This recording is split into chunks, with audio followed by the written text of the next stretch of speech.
Praise the lord. ప్రభువును రక్షకుడైన యేసుక్రీస్తు నామంలో మీ అందరికీ నా యొక్క వందనాలు. అందరూ బాగున్నారా? ప్రతిదినం దేవుని యొక్క వాగ్దానం ద్వారా బలపరచబడుతున్నారని ఆశిస్తున్నాను. మరి ఉదయకాల సమయంలో దేవుని యొక్క వాగ్దానాన్ని చదువుకుందాము. యాకోబు పత్రిక 2వ అధ్యాయము 17వ వచనము. అలాగే విశ్వాసము క్రియలు లేనిదైతే అది ఒంటిగా ఉండి మృతమైనదగును. ఆమేన్. చాలా చక్కటి యొక్క వాగ్దానాన్ని దేవుడు మనకు అందించాడు. ఇది వాక్యం అండి. ఈ వాక్యంలో కూడా దేవుని యొక్క వాగ్దానం అనేది మనకు దాగి ఉన్నది. యాకోబు రాసిన పత్రికలో యాకోబు క్రియలు కలిగిన విశ్వాసం గురించి మాట్లాడుతూ, ఒకవేళ మీ విశ్వాసంలో కనుక క్రియలే కనుక లేకపోతే అది మృతమైనది అని చెప్పేసి ఈ వచనంలో యాకోబు మాట్లాడడం అనేది జరుగుతూ ఉన్నదండి. సో మన విశ్వాసం ఎలాగ ఉండాలి అంటే క్రియలు కలిగిన విశ్వాసం అనేది ఉండాలి. శరీరానికి ఆత్మ ఎంతనైతే అవసరమో మన విశ్వాసానికి క్రియలు అనేది అంతగా అవసరము. ఆత్మ ఉంటేనే మన శరీరం పని చేయగలుగుతుంది. క్రియలు ఉంటేనే మన విశ్వాసంలో ఆ ప్రతిఫలం అనేది కనబడుతుంది. కానీ దీనికి ఒక సరైన వివరణ నేను మీకు ఇవ్వాలనుకుంటున్నాను.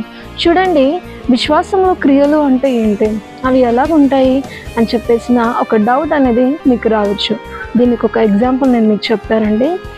ఎగ్జామ్కి మనం బాగా ప్రిపేర్ అయ్యి బాగా ప్రాక్టీస్ చేసి ఒక విశ్వాసం కలిగి ఉన్నాం అనుకోండి, ఏంటంటే నాకు ఖచ్చితంగా నేను టాప్ మార్క్స్ నాకు రావాలి, నేను ఖచ్చితంగా ఒక మంచి మార్క్స్ నాకు రావాలి అని చెప్పేసి ఒక కాన్ఫిడెన్స్ అనేది మీకు ఉందనుకోండి, దాన్ని ఏమంటారు? కాన్ఫిడెన్స్ అంటారు. అదే ఏ ప్రాక్టీసియేషన్ లేక ఎలాంటి ప్రిపరేషన్ లేక నాకు ఖచ్చితంగా ఎగ్జామ్లో టాప్ మార్క్స్ రావాలి అని చెప్పేసిన కాన్ఫిడెన్స్ మీకుంటే దాన్ని ఏమంటారంటే ఓవర్ కాన్ఫిడెన్స్ అంటారు. ఏమంటారండి? ఓవర్ కాన్ఫిడెన్స్ అనేది అనడం అనేది జరుగుతుంది. సో ఆ రీతిగా అంటే కాన్ఫిడెన్స్ ఉంది కానీ కాన్ఫిడెన్స్కి తగ్గ ప్రాక్టీసియేషన్ కానీ ప్రిపరేషన్ అనేది కానీ లేదు. సో అదేమవుతుందంటే ఓవర్ కాన్ఫిడెన్స్ అని అనడం అనేది జరుగుతూ ఉంటుందండి.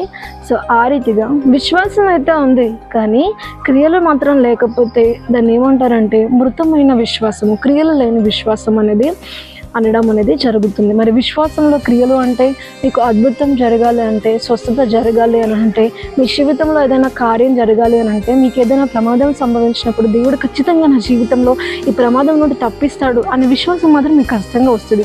కానీ అద్భుతం జరిగినప్పుడు మాత్రమే ప్రార్థన వింటాడా? అంతకుముందు మన పరిశుద్ధ క్రియలే కానీ అంతకుముందు ప్రార్థనే కానీ ఇవేమీ లేకపోతే ఆ క్రియలు లేని సడన్గా మనకు సమస్య వచ్చేసరికి విశ్వాసం అనేది వచ్చిందనుకో, ఆ విశ్వాసం పనిచేయదు. ఎందుకంటే ఆత్మ లేని శరీరం ఏ రీతిగా అయితే మృతమైనదో, పని చేయకుండా ఉంటుందో, ఆ రీతిగా అంతకు ముందు లేని క్రియలు సడన్గా వచ్చిన విశ్వాసంతో సమానమైనది, దానికి ప్రతిఫలం కూడా ఉండదు.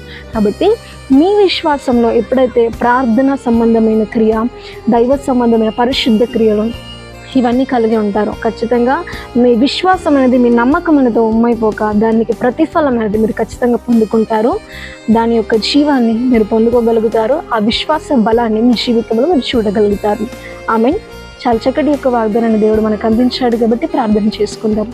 పరలోకమందున్న మా తండ్రి, నీకు మహిమ కలుగును గాక.